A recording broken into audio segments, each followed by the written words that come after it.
How I started out many moons ago when I was 18. I grew up in a commercial industrial world with my dad. He was a manufacturer's rep. And his first job he was selling hardware down in Indiana. And one of his clients he called on one day went to the building, and he showed up and the building was burnt to the ground. And the client came outside and said, "Wow, what am I going to do here, Bill? Nothing I can do. This building is gone. I have no idea how to rebuild my building. All I got is this insurance policy." So he had no background in building at all, my dad, and he said, "Well, there's got to be money in it. I got this insurance policy here for $300 grand to build a building for this guy's industrial warehouse." Started talking to people and getting pricing, and he put the building up for $120,000, and he kept the balance. He said, "Wow, there's something to real estate." Started doing building after building in Indiana. He didn't come to Michigan until the 80s. Just building them and leasing them, building them and leasing them wholesale. Because that's the background, is learning the game, what the costs are. That's the biggest thing I'm going to teach today, is always pursue the cost, not the retail cost. People say, "Well, this costs this much." That's when I really challenge you to look into what it really does cost. There's ways you can find that out. It's not a secret. People don't want to share that with you, but that's really how you make a fortune in any kind of endeavor, is knowing the cost, knowing really A plus B equals C, but there's no secret to it. I want to take away the fear from people. Anyway, I started out with buildings with my dad, managing buildings, building buildings from the ground up, buying existing buildings, renovating them, learning how to contact people, how to evaluate good investments, bad investments. Yes, you make mistakes along the way, but that's how you learn everything. Just get better and better at what you're doing, constantly get a better group of people that you're doing properties with, better consultants, better attorneys. I think I have a really good group now that I work with. But it's all about people. It's all about networking. Really, it's just a constant, step-by-step process. A lot of people here, I'm sure, have invested in homes or vacant land, or maybe you haven't bought anything before. But I just want to talk to you about the possibilities are there. If you really want to put your mind to it and focus on it, there's nothing you really can't attain on your own. Going back to, again, when I first started out, I don't recommend you do this, but how I started out, my dad put me on the crew. I was doing cement work, framing buildings, doing electrical, plumbing, heating, roofing, drywall. I was in my, 18, 19, 20. You got a great tan, but you didn't make a lot of money. But you learned a lot about the game and about how things work, how people work. I guess graduated later on after I got out of college. Worked with my dad all through when I was going through college. When I got out of college, he said, "Well, Pat, what do you do? You got your degree now. Go get a job." I said, "No. What do I want to do?" So I went to interview a couple jobs, and I guess I already knew the question was not when I would start working with them, but how long it would take for me to figure that out and go back to it. I worked a couple of months at a dealership selling cars. I worked a little bit at a management company, managing property. But I just knew that wasn't where I was headed. So I went back working with him. We started buying buildings with him along Woodward Avenue between Square Lake all the way down to 9 Mile. Existing buildings or vacant land, and then putting value into the building and leasing them out. A lot of the buildings were acquired at, in today's world, this was 1980 when I got out of college, It's right at the cusp when Carter was still president. I know prime rate was 18% or 19%, and Reagan was just coming in, and we knew that things were definitely going to change, and I'm so happy they did change. Buy buildings on a land contract from property owners, went right directly to them. They had little tenants in them or no tenants in them, and worked out terms with them. And that's really the whole power of commercial real estate, is the terms, leverage. I didn't have any money, didn't have any experience. We just have a burning desire to learn and keep going and going, and every day just keep facing every day and talking to people and learning what to do, what not to do by trial and error, and mentoring with other people. My dad, from one, and other people he got to know through the different, trails you take through real estate, commercial. We get to know a lot of brokers and other property owners, the building officials. Really, that's the part of the game, is just knowing the people, because the people are a wealth of information. And they'll share it with you. They're not going to hold it from you. You just got to ask them.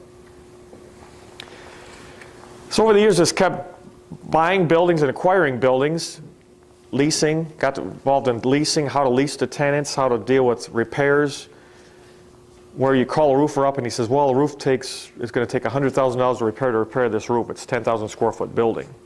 So no, I can't believe that. That's not, just kind of wonder, wow, how did they come up with that kind of number? So you get to know a roofer, you get 3 competitive bids, get to know what roofers are trustworthy in all disciplines. You deal with roofers, electricians, plumbers, heating people. You just get to know what things cost, and it's all by getting in the game and doing things every day by day in the building business. Tenants, how to deal with them, how to evict them, how to renegotiate a lease, how to do a lease, what lease form to use. Really want to talk about the learning curve that you have and how you get started right from today. How many people here have owned buildings or currently own? I guess give me a flavor of where you're at in your cycle in real estate. How many people own a house or own rental property in the building? Okay, quite a few. Good. So you understand how to locate a residential structure or a multifamily. I know someone here, Doug, you mentioned you're in the apartments. Right. You currently own apartments. Mm-hmm.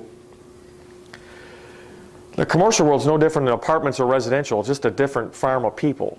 How to find the people, how to network with the people, and how to find motivated sellers. It takes time. You deal with the different brokers out there. You get to know them. You get to know your market. I'm going to pass on a magazine here just to expose people to different sources of reading. Just pass it around. I constantly use different brokers and different finders and different bird dogs that Mark mentioned to bring deals to me, whether they participate with me or they just pay them a fee and go on with life and have them send them back out and go find more property. But really, that's the biggest way to locate property. You can never be everywhere at once, and you got to multiply yourself. Constantly reading and talking to brokers and bird dogs. And Mark mentioned the property, and that a couple of different projects I've been involved with Mark. But going back in the early '80s, we started with buildings on Woodward Avenue, and expanded into other sites, industrial sites, vacant sites. Really, that's what you have to do, is just constantly look for opportunities, and that's what I'm here to talk about today, how to get to the bottom line, how to find the opportunities. Anyone have any questions on what kind of property you really want to deal with? You want to deal with commercial or deal with industrial? Anyone have any certain flavor or interest, what they want to focus on? Go ahead. Anything with apartment condo conversions? Okay. Okay, I'll talk about apartments. Honestly, my experience in apartments is not very strong. I've done 3 or 4 different properties in apartments in the past. Because of the management component, really in the commercial industrial world, it's very management less intensive. Apartments, you have to have a full-time manager and running it. It's basically a gross rent multiplier is how you acquire one.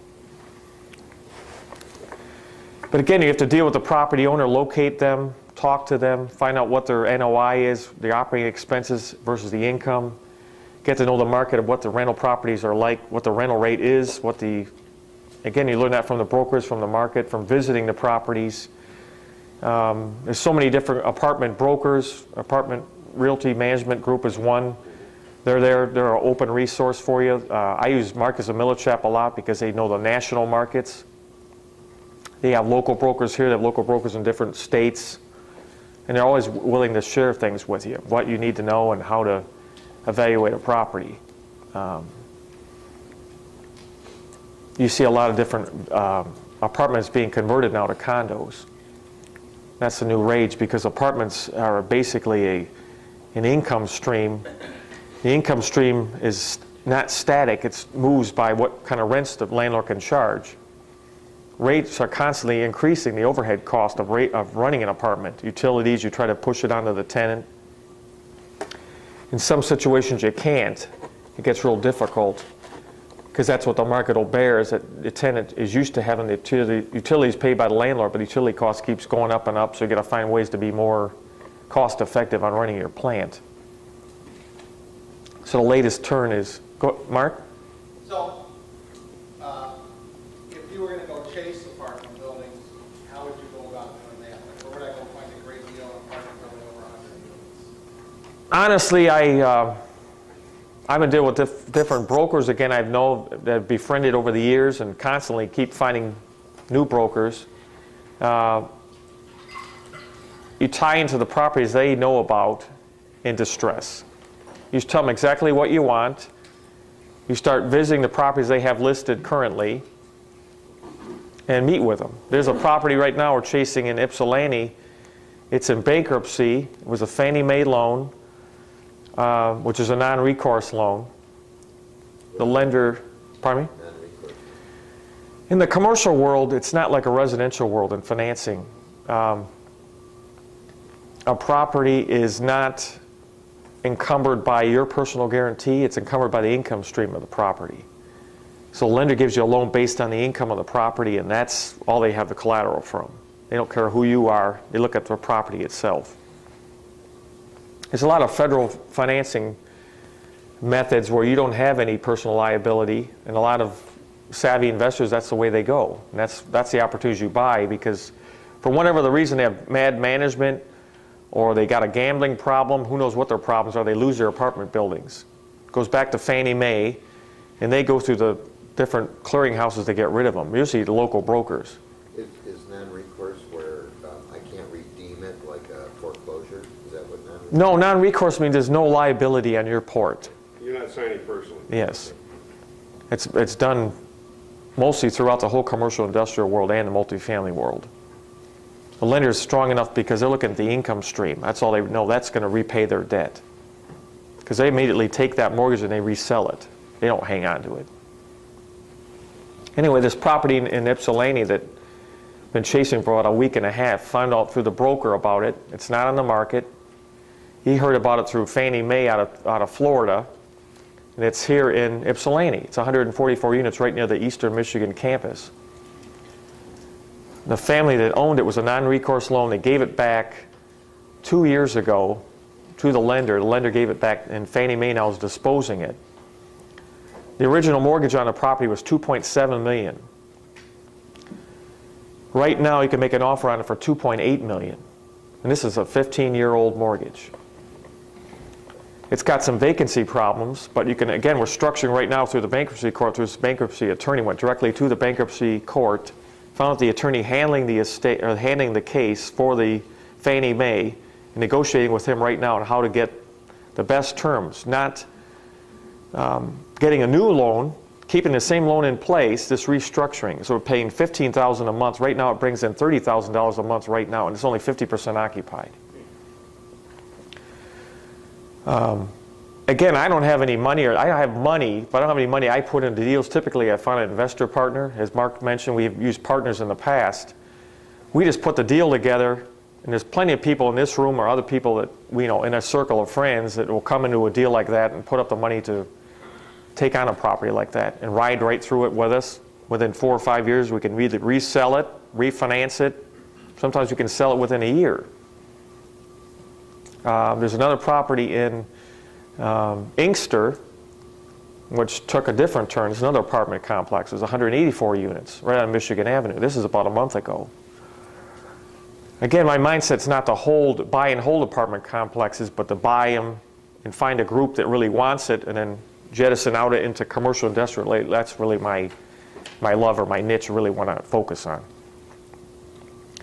Again, this was a non-recourse loan. It came back to Fannie Mae through the same broker who told me about it.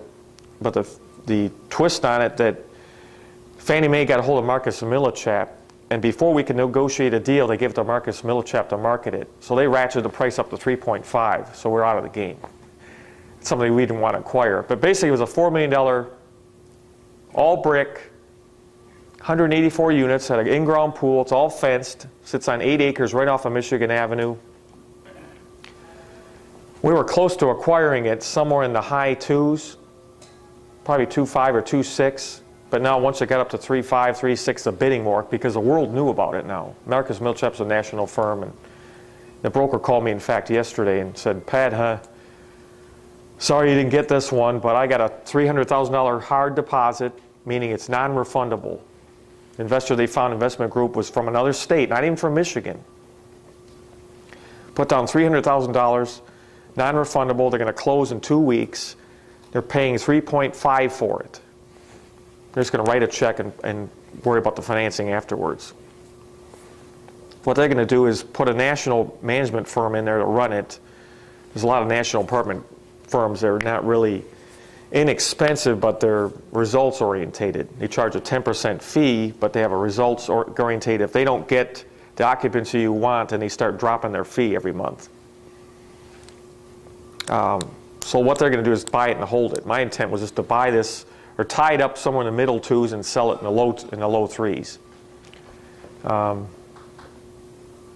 Really, that's how you get. That's basically how you deal with different property mixes. Industrial, commercial, the same way. You just deal with certain brokers that handle that kind of product. Get to know who they are. There's not many out there. In the residential world, there might be 30,000. I'm going to say residential brokers in the Oakland County area that really know residential. In the commercial industrial world, boy, I couldn't even hazard a guess. I'd probably say there's 30, if that. Again, I recommend, if you're not already an agent, go become an agent. It's not that you want to use the real estate license when you're buying commercial because it doesn't really apply, but it gets you into the game that you're not a threat to the different brokers, but you work as a team with them. There's different organizations you can join. CBOR, there's different meetings to go to. There's apartment management associations. I would recommend you join that if you really want to go into apartments. CBOR is what I belong to. It's a commercial group of brokers and property owners, and just to go to network to their meetings. They're like once a month. They have a two-hour meeting just to talk to different brokers and different owners that are there. They have a website? Yes, CIBOR. They have different meetings around the state on different topics. On commercial, industrial development, redevelopment, the trends. Really, that's the key to the heartbeat of commercial industrial, is know the trend, where things are headed, what markets are growing, what markets are waning. And try to, like Mark alluded to earlier, about being in the path of progress. The site that that Mark located in Novi, it wasn't the property itself, it just was the location. It was a beat-up industrial building, and it had vagrants living in the building, right in Novi there. Met with the city. The city said the building has got some environmental problems. Had a bunch of drums there. I'll get into that later in the seminar. An environmental issue is not a problem to fear. It's just something that people want you to fear because they don't want you to chase the property that they're after. But basically, we dealt with the environmental issue. Was a non-issue. Got rid of it. Put the property up with a broker I knew. Wasn't even really listed. I just kind of put it. I wasn't a broker at that time. I didn't become a broker until the year 2000. Really, if I'm looking back, I would have done that a lot earlier. I've been a builder for a lot of years, but I think being a broker, it gives you a good mix with people, and just like I alluded to, in the industry, get to go to the meeting, get to know them, they get to know you. Again, just try to aspire to deal with the people that have a good track record. They have the experience in the commercial, the financing, acquisition, or selling a property. Anyway, this building in Novi, we tied it up on paper from the owner, who was a motivated seller. Tied it up on paper. It took us about 4 or 5 months. Through another broker, we just did a handshake deal with them because we didn't really have we didn't give him a formal listing. It was a broker I've known for like 4 or 5 years. And I said, Dave, just stay out of the way. We'll deal with the broker. I'm going to deal with the property owner. We already have a user in mind. We put the user together with the property. We put a PA together within 6 months. We closed, and it was basically a $200,000 profit. We never took title to the property. It was a three-way closing at Metropolitan Title. The broker got paid at the closing, and he said, "Pat, I'll never forget you.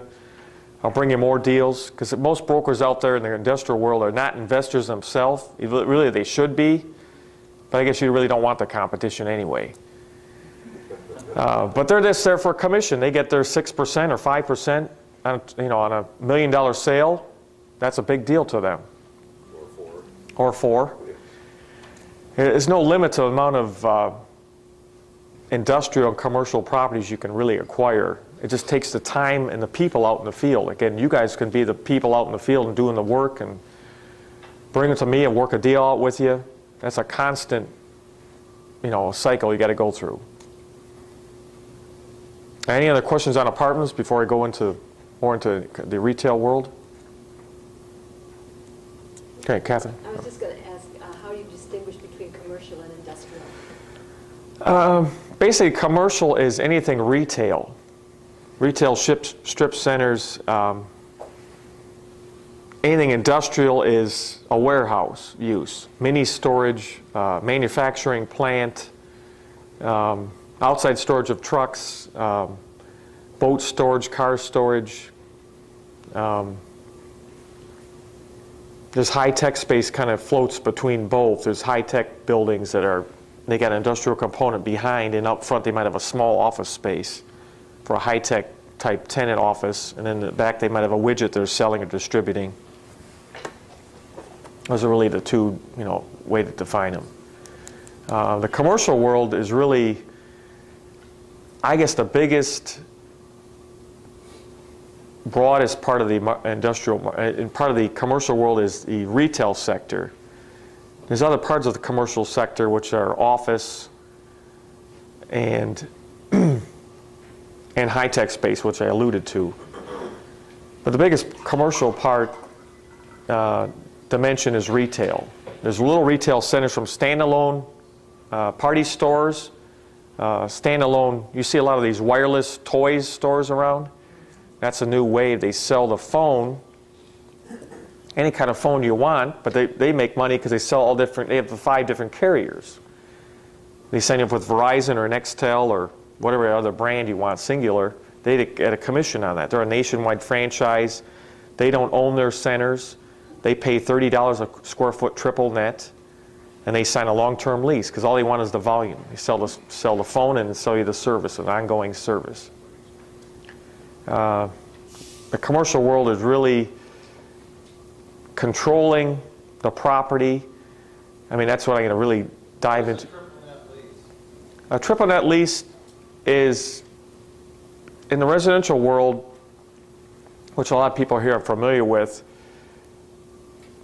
you're used to the landlord pays the insurance on the property, the maintenance on the property, the taxes on the property,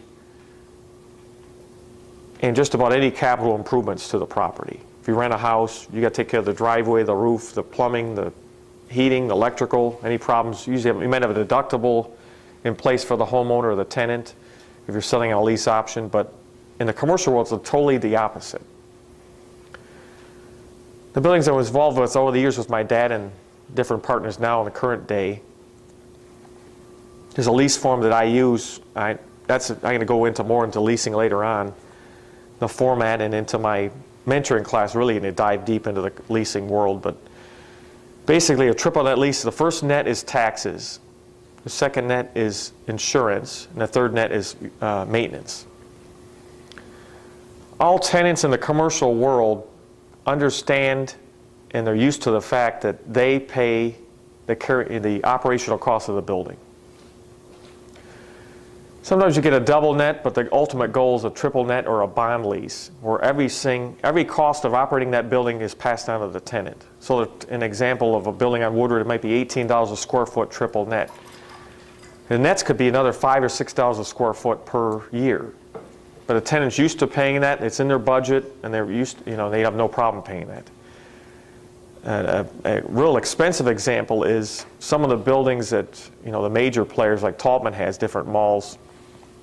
Their base rent might be $50 a square foot. The tenant takes basically a white box. Sometimes we didn't give him a floor. He's got a sand floor, 4 drywall walls, electrical service, and a suspended ceiling. His triple net cost in the mall sometimes exceed the rent. The rent might be $40 and the triple net cost might be $50 a square foot because they throw everything in.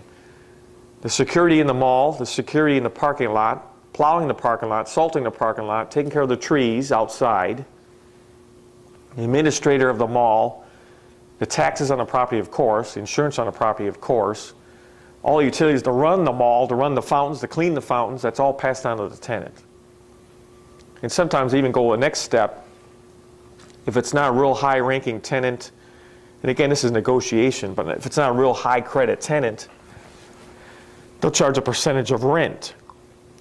Say the tenant expects to do $2 million a year or so of sales, you have to pay that kind of rent in the store because the rent could be $20,000 a month.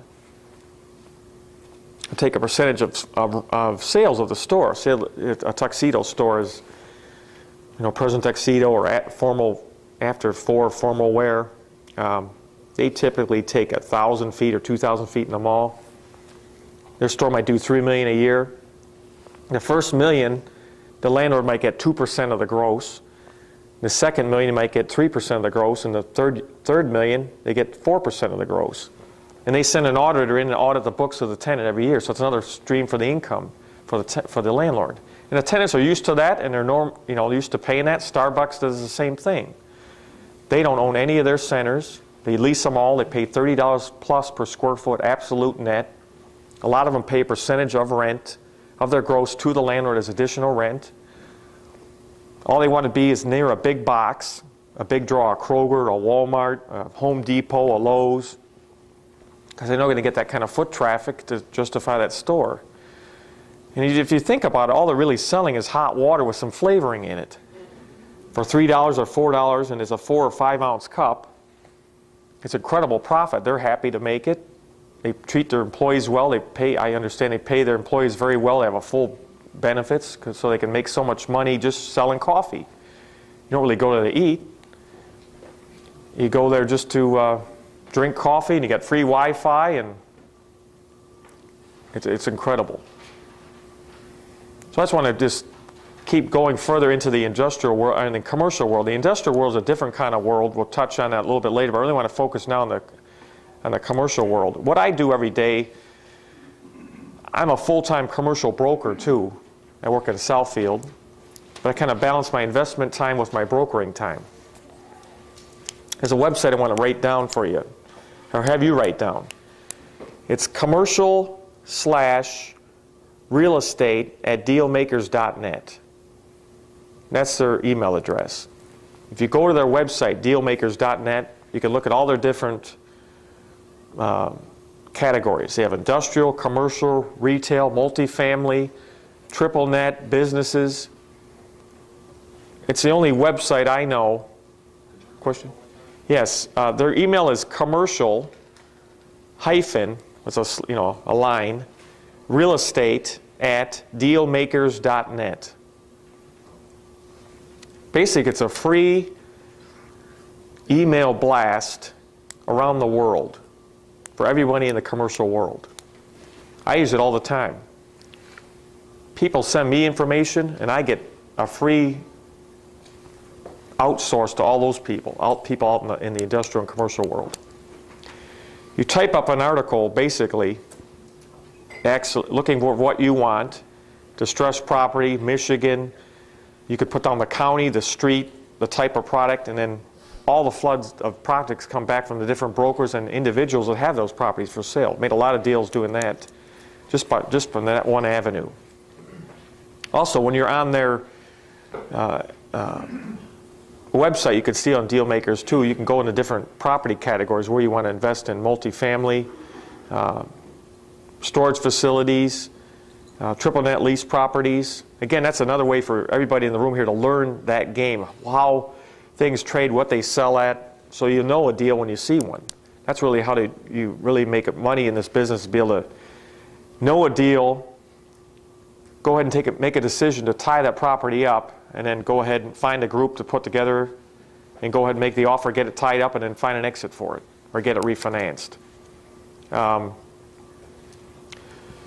Every day I probably get, I'm going to say 60 or 70 emails from different people from commercial real estate at dealmakers.net. You evaluate them. A lot of you throw out because they're from other states, Pennsylvania, California, Florida. They're all over the, there's stuff all over the state, all over the country. There's stuff from other countries. I don't get involved in that, but that's another avenue if you want to go into other countries. You just work in Michigan? I recommend narrow your scope just to Michigan. Learn Oakland County or Macomb County or Wayne County where you want to focus and get to know that market in the commercial realm and industrial realm, and you'll start to know when a deal is a deal and how to proceed with it. We're going to take a break at 10:30. I just want to keep going here in the retail topic right now. Any other questions on retail that people have at this point? I don't mind people just raising their hand, because I don't want them to forget a question or a topic I'm talking about. I had a question. You mentioned something called a bond lease. What is that? That's the ultimate triple net lease, a bond lease. Typically, in the triple net investment world, we're going to talk about triple net lease investments later on. How to invest in them, how to do a 1031. That's really a 1031 world, is all triple net lease based investments. A bond lease is the ultimate triple net lease. The bond lease is the tenant guarantees every cost of the building. In a triple net lease property, usually the landlord's still responsible for the outside walls, which is not usually an issue, unless someone rams a truck into the building and cracks the wall, but then you have insurance for that. And definitely hire a public adjuster. They deal with the insurance issue for you. They get the most money you should be getting for the claim. You get the repair done, and actually you can make money doing that if you understand the construction cost side of it. And usually they have a roof issue on a triple net lease form. The landlord is usually responsible for some portion of the roof, either the first 5 years or the first 10 years, or they'll bond the roof. In other words, you hire a contractor to take on a maintenance guarantee on the roof that it'll never leak. If it does leak, he's responsible to come and fix it. A bond lease is basically the landlord has no financial responsibilities for the building at all. None of the walls, none of the roof, none of the landscaping, none of the parking lot, no striping of it, no seal coating of it, anything.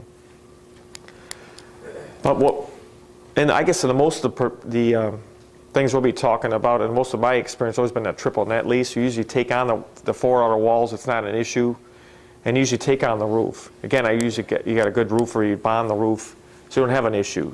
That's one of the first things we'll talk about evaluating properties. You should get a good evaluation team to go evaluate the roof. That's the most expensive, in my opinion, problem on a building is the roof. If it creates a leak, if you don't deal with the leak, or you don't take some foresight, long-term look at what the roof, what the problems the roof can cause for you on the building. It's not an expensive animal to tame, but it's something you got to evaluate. I don't know how many people here have an interest or have a business entity formed already. If you don't already, I would recommend you go ahead and form one. A question in the back? How much does a roof cost per square foot? In the commercial world, it depends.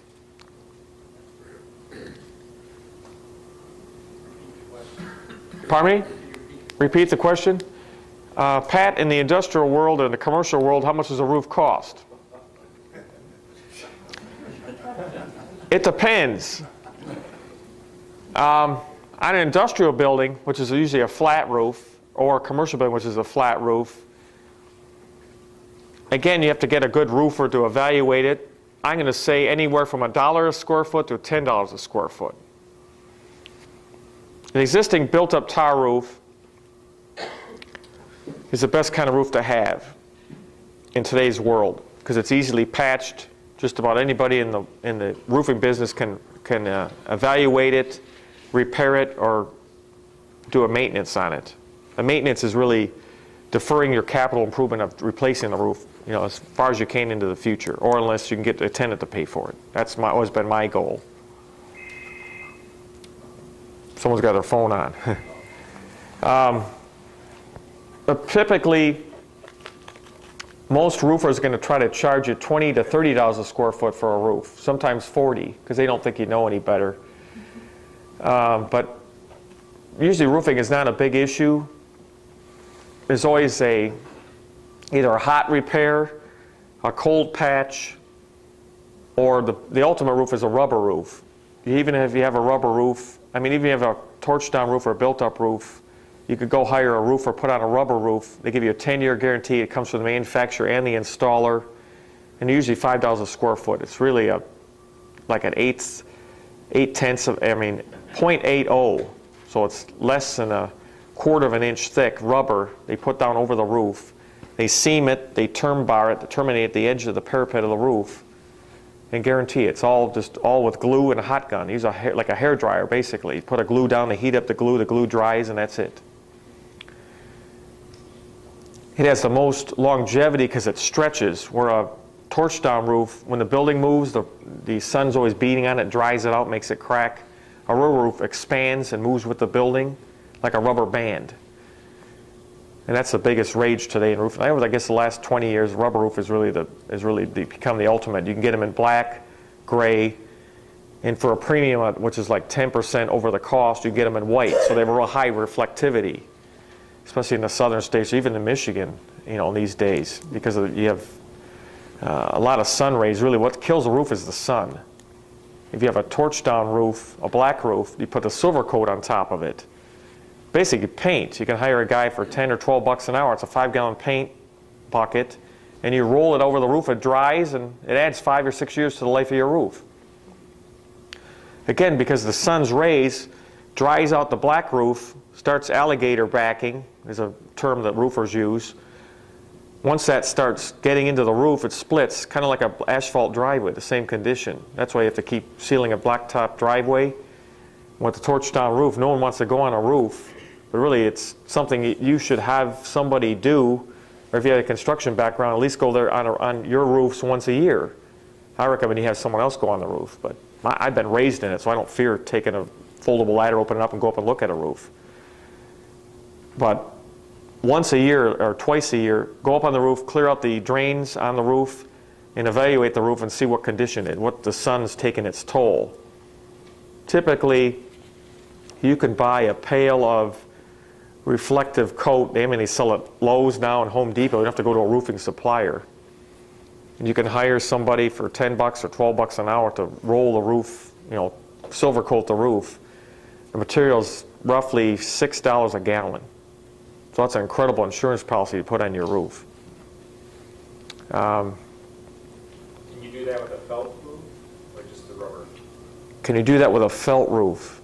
You know, the tar paper roof. In the commercial world, there's torch down roofs and there's built up hot tar roofs. Yes. Yes, hot tar roof that's what I'm talking about, either hot tar or a torch down. A torch down roof is basically, it comes in rolls. It's the same tar product, but it's in a roll, like they call it a Tootsie Roll, or there's another term for it, a blanket roll. They roll it out on the roof. The guy goes up with a big torch, runs on butane or propane, and he heats up the edge of it, and it just torches it right down to whatever's there already. That's a torch down roof. My question is, can you paint a hot tar roof? Yes, you can. Yes. Yes, you can always paint a hot tar roof. You just can't paint a rubber roof. The rubber roof, the paint will eat away at the rubber and you know, cause it to leak. So what you do, again, as I said, you can either get the black rubber roof, was at least expensive. There's a gray tone, which is a little bit more, but I recommend go to the white tone roof. So all the flashings are in white, the whole roof is in white. There's no issue with sun. Basically, by getting a white rubber roof, you double the roof, the life pattern of the roof, lifetime warranty on the roof. The biggest issue you have problems with a rubber roof is that mechanical people, you go up on the roof to do roof repairs to your units that you charge to the tenant. Sometimes they take the covers off the mechanical equipment because they're always on a commercial building, always on the roof, because it's the most efficient place to put them, because they're usually about the size of 2 of these tables. They take the screws out, take the doors off the equipment, and there might be 20 screws on. They got their little zip gun. They take the screws out. They take the 20 screws, pull the panels off, change the filter, change the belt, put the panels back up, put 18 screws. Where are the other 2? They're on the roof. They fold up their tools and they walk away. Next guy comes up. You don't know when, but by chance, he'll step on that screw. Screw punctures your rubber roof, and water gets under the roof and travels. That's really the hardest part of a rubber roof, is how to find a leak. Because the water will travel underneath the roof and then find the least passive resistance into the tenant space and, cause problems below. But again, I've learned this a lot over the years, that there's good rubber roofing people, there's good rubber roofing product, and again, it's another thing. You got to sort the good from the bad, and you learn. But I'm just going to talk to you about the common sense approach to roofing. It's nothing to fear. Just like commercial investment, it's nothing to fear. Evaluating a building, getting the right people on your team to evaluate it, and people that you trust to do the work. You always get 3 competitive bids. Never go with 1 bid. Always get 3. Always been taught that. Sometimes you get 5 bids. Something that just doesn't sit right with what I'm being told. I said, I'm just going to put it back out to bid again. Just constantly, increasing the scope of the people you deal with, the contractors, the subcontractors. You get everything in writing with them. That's a whole nother seminar in itself, but basically have a good contract. You have performance guarantees. You don't want to hear, first of all, you want to settle on the price. And then you want to settle on when it's going to be done. That's the key. The price could be the best price in the world, but if the guy never gets the work done, how does that help you? Tenant's upset, you're upset, the roof's leaking, or whatever kind of capacity you're hiring a contractor to do the work, whether it's landscaping or snow plowing or striping the parking lot. A lot of people pay contractors up front. I've been a licensed builder since 1978. And there's no reason to pay a contractor up front. You set up a contract, you start paying him the day he shows up on a job and actually does some work. You always have a holdback. You pay him in performance categories. If you're hiring him to do a roof, the first day of the roof on the job is to evaluate the roof. He gives you the quote. Next time he's going to really show up to that job is when the material's delivered. Typically you pay him 20% upon the first phase of the job. Okay, thank you, Liz. And then you pay him another 20% in phase 2. And I usually hold 60% to the end, until he's all the way through the job. Then at the very end, I hold a 10% holdback. The first category, the first 20%, is probably people say, whoa, what are these categories? What are you holding 20%? The first 20% is getting the roof ready. If the roof has any imperfections after you're removed, that's what I call the first chunk of the job, the first 20%. If there's any roofs that have to be repaired or removed, that's you paying the first 20% on the job. What they're used to getting is 50%, but I would never recommend doing that. Even the roofers I know, to this day, I don't pay them those kind of terms. The second 20% is when they actually install the product. A rubber roof or a torch-down roof goes down very fast. You'd be amazed at how fast they can put down, 50 square or 60 square. If they got the right people, they start early in the morning. By the end of the day, the whole job's down. That's you pay them the second 20%. Then you let it wait a week and see if the roof is going to have any problems. Then you pay them another 25%. And then when the job is finally done, and you're finally satisfied, you pay the balance of it, but always keep a 10% holdback for up to a year, unless you get a warranty from them on the roof, from the manufacturer and from them that they sign personally. Then you could pay them 100%. But again, typically the roof ranges for a new roof is between $1 a square foot and $10 a square foot. You shouldn't really have to pay more than that. How do you pay a base for jobs that aren't that large? For, like for instance, landscaping.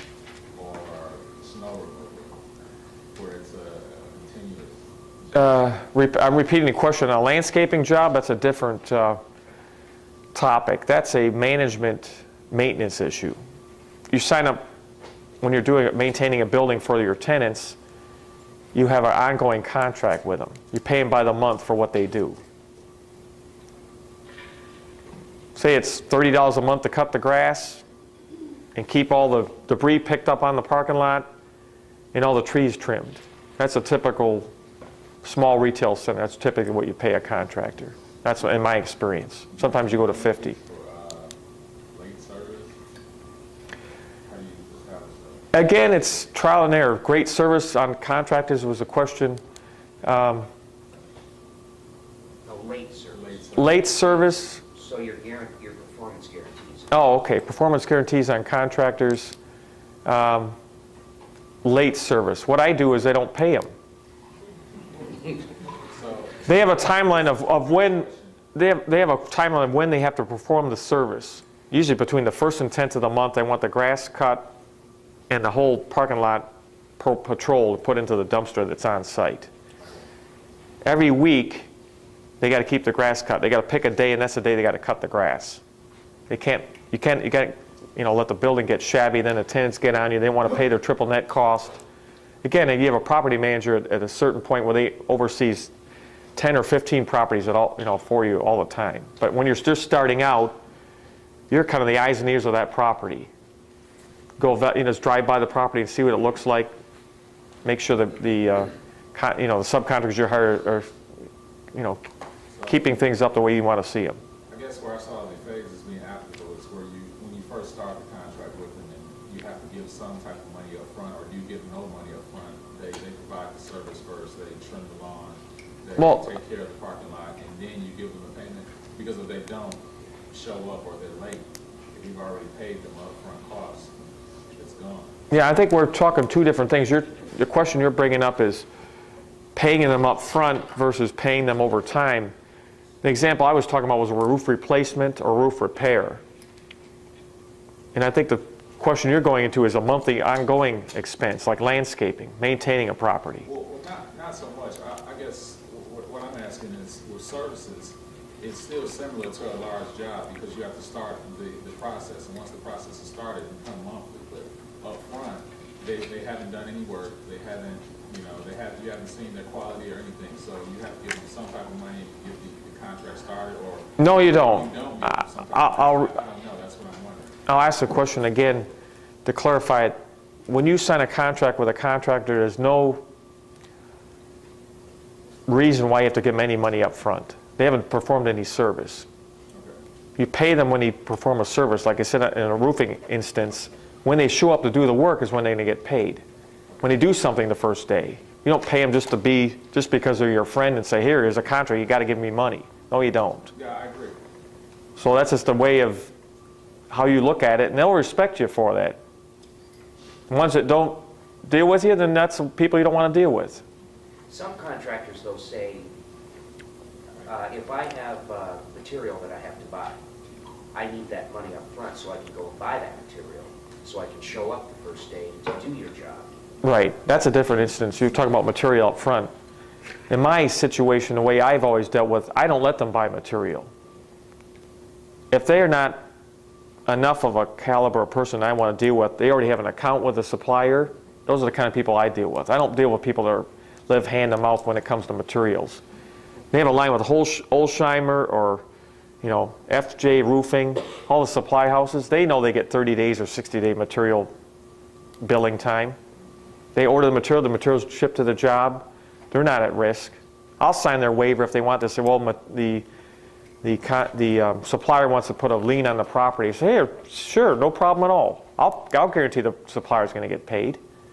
You don't need any money for that.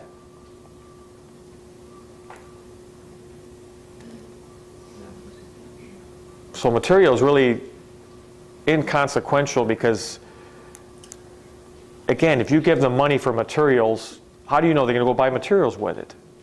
You want to take away that temptation. You don't want to give them 10 grand to go buy a roofing material, and it's gone. That money's never coming back.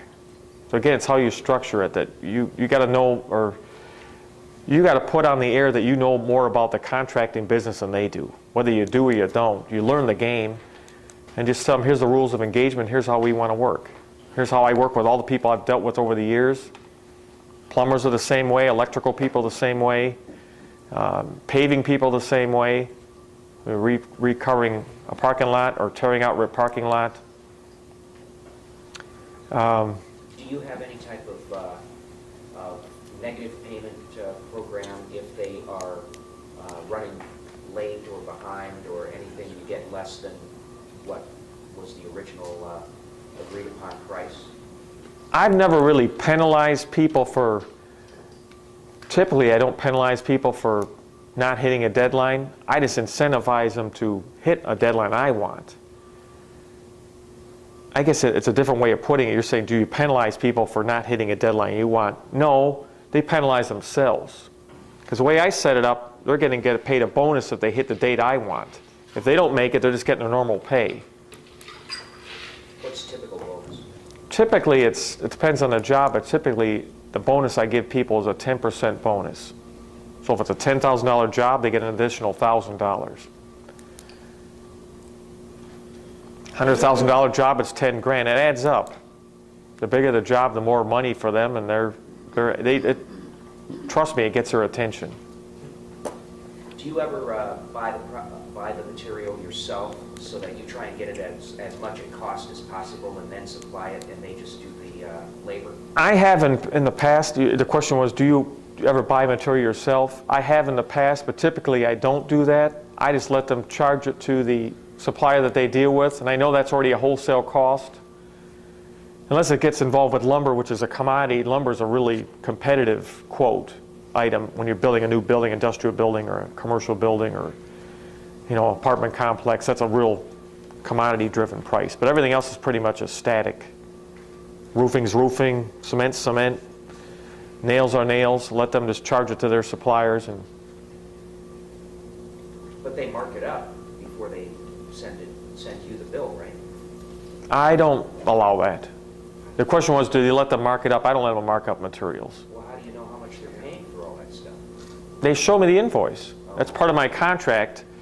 The question again was, how do you know what they're paying for the materials? When they bid a job, it's labor and material. I always have them segmented out so material's separate. Material's based on the invoices they have to pay. Labor's really where you're getting to. Anyone could buy material. Johnny Green Company and Aircon Heating and Cooling buy the material from the same place. All you're really trying to get a bid from them is on the labor cost. They might bid 4 hours to do a job to take a rooftop unit out and replace it, versus Johnny Green might be able to do it in 2 hours. That's the only variable there. Material's material. All the manufacturers of rooftop units, all have the same kind of warranty. They're 5 years or 10 years. 5 years on the parts, 10 years on the heat exchanger. You can buy extended warranties if you want, but I don't typically do that. That's another realm of the construction side is, again, when you build buildings from the ground up like I have done, you get to know the real cost of a rooftop unit.